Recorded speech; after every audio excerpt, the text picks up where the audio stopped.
Hello everyone, it's nerdyrooster. I'm coming here with an update video. First things first, I'm going to update you guys as to where I'm at after the bonus XP weekend. Uh, I got 2 attack levels not over bonus XP weekend. I got those afterwards. But during bonus XP weekend, I got 75 agility, so I now have all the skill requirements I need to do Plague's End. I just need to do the quests. I got 84 fishing over double experience weekend, so I got 3 levels in that. I got 4 levels in cooking, so I'm now 90, so I unlocked the chef and player-owned ports. I got 66 rune crafting. I just wanted to do something, so I just decided to do some rune crafting, which was really easy. Rune span is insanely good XP. Then I decided to do some summoning.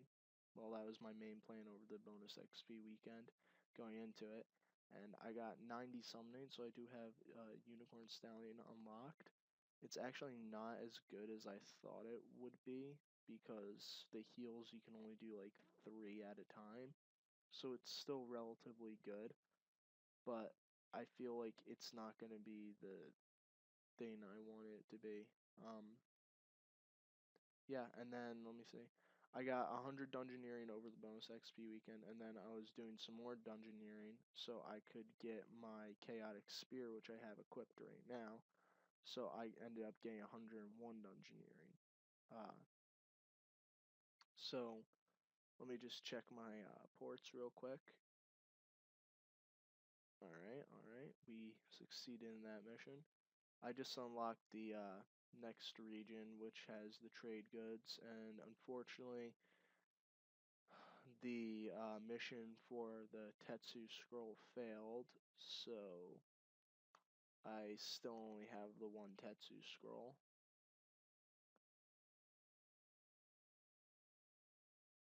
Yeah, didn't even get the Tetsu scroll. So, yeah, that's pretty much it for that. Now I'm just going to talk about future goals of the account, and I brought up a Word document just as an outline for it, just so I don't get distracted and in what order I need to do things. So my absolute first goal is to get 90 attack, because with 90 attack I can use my Drygores, and that will make everything so much easier. It'll make training my combat, as far as my melee is concerned, much easier. It will make me very possible to do Calfight Kane. It will pretty much make God Wars Dungeon a joke. Uh, so my first goal is to get 90 attack. Then my second, third, and fourth goal, they're all quest goals, is I'm going to do Fate of the Gods, Plague's End, and Cave of the Dwarves. Fate of the Gods just because uh, I unlock the good Slayer tasks of Nihils and Muspa. They're actually pretty good. From what I've heard, they're pretty good. Plague's End because then I get the Elf City, which is just spectacular as far as the opportunities it presents, because there's the Slayer Master there, and I need something more profitable if I want to continue slaying. So definitely Morvran is a plus.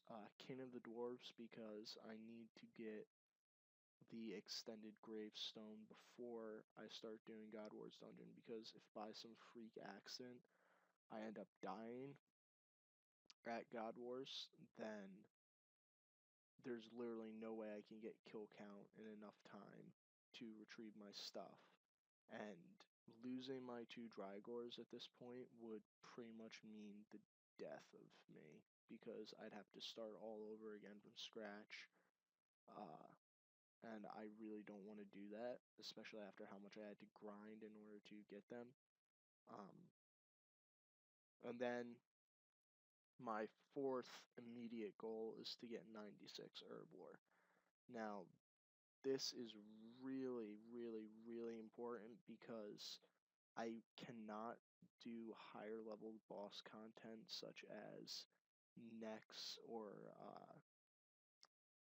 Araxor or Virago or any of these other high-level bosses unless I can use Cerebrus.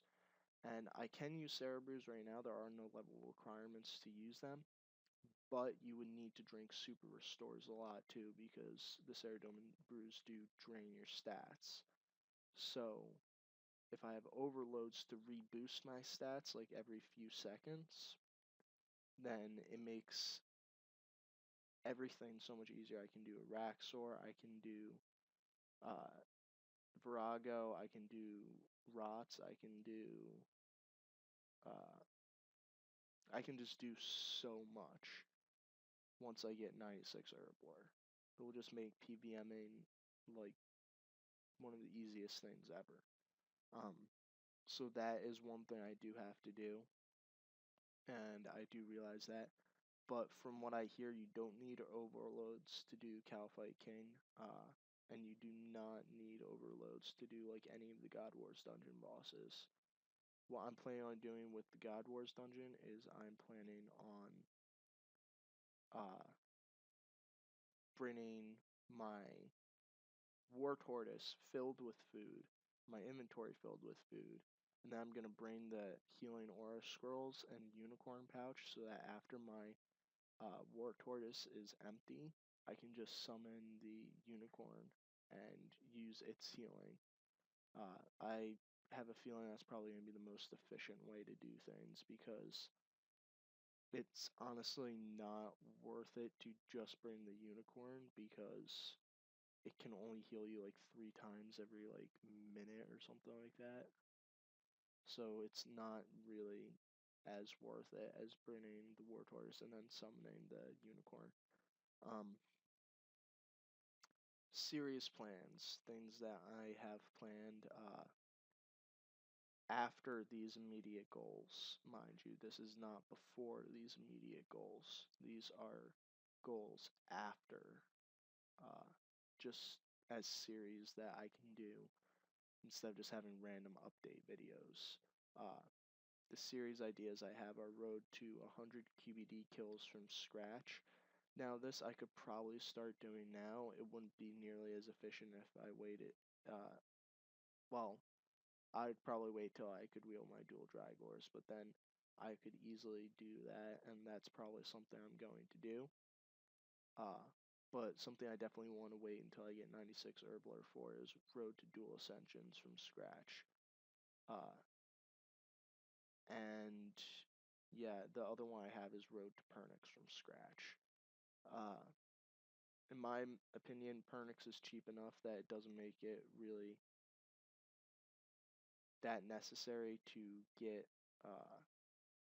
90 crafting. Because the reason why I'm trying to get Tetsu is because eventually I will get Torva because it's the one of the better DPS gears in the game. As far as melee is concerned, Malevolent is still better. But Torva, yeah, I'll get that eventually, but it just costs way too much, so it was actually cheaper for me to do summoning in the long run. I mean, to do smithing in the long run, get 90 smithing. Especially the way I did it, because I just did my kingdom for coal.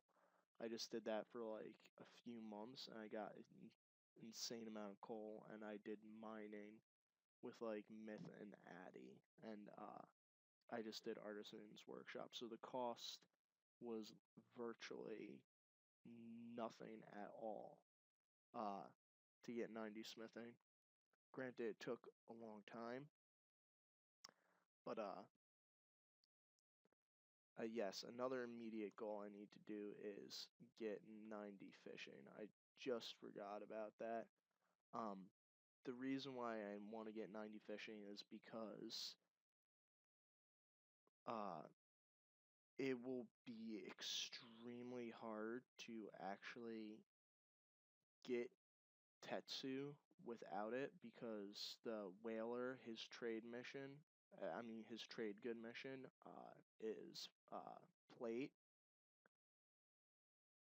if I understand this correctly, and the only other way you can get plate is by trading in slate at the black market dealer, and that would take ages because each one is like, I think it's like 8,000 slate, so it would take a very, very, very long time in order to get Tetsu without the whaler, and I really don't want to wait that long, especially if I want to start tanking Calvite King on a consistent basis.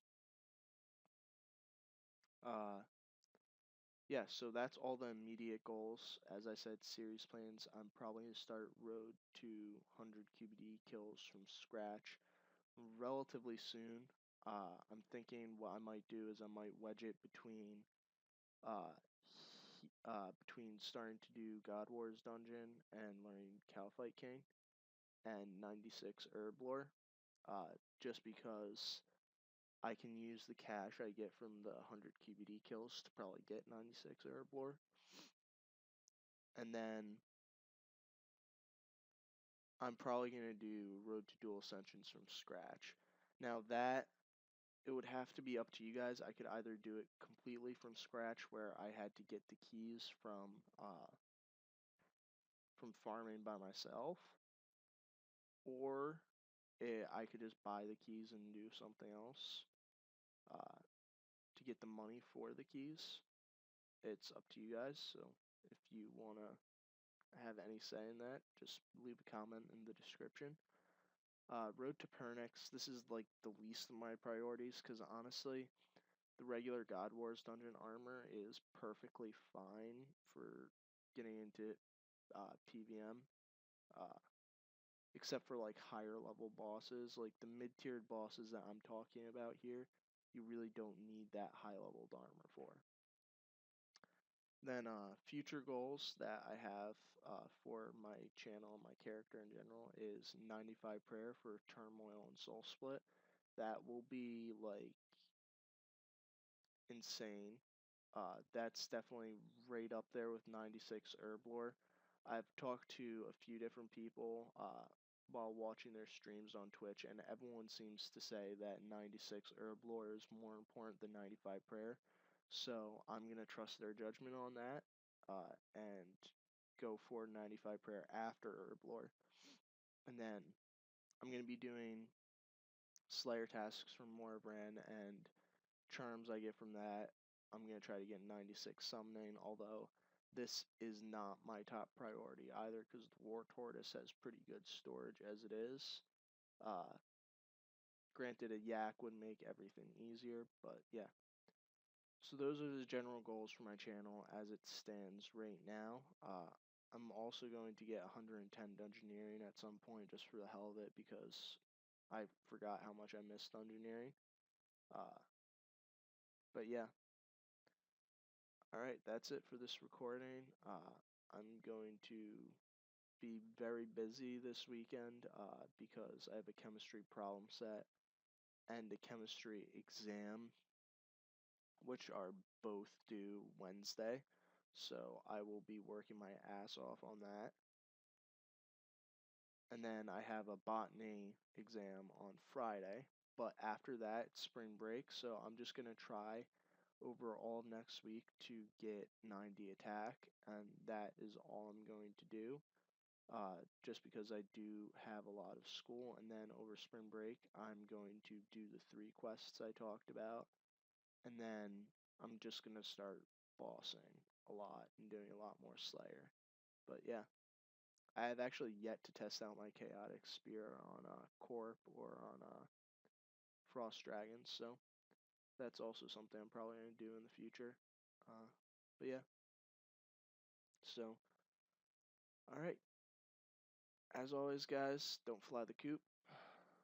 Alright. Have a great day.